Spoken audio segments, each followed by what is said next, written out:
Hello everyone! In today's video, I'm going to show you how to fix can't make private server in Roblox.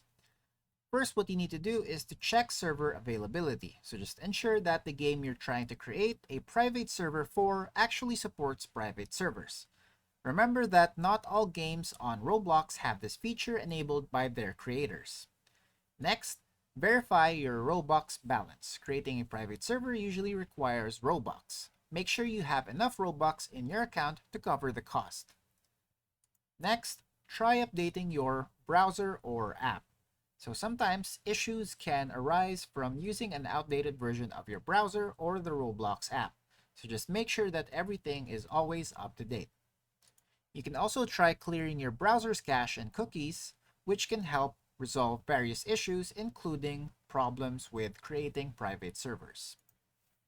To check your privacy settings, head to your Roblox settings and ensure that your privacy settings allow you to create and join private servers. You may need to adjust who can invite you to private servers.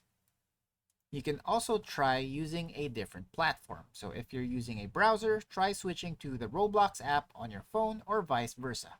Sometimes platform-specific issues can cause or prevent you from creating a private server. And finally, if none of the above steps work, then it's best to reach out directly to Roblox support for further assistance. And that's it for today. Thanks for tuning in, and I'll see you next time.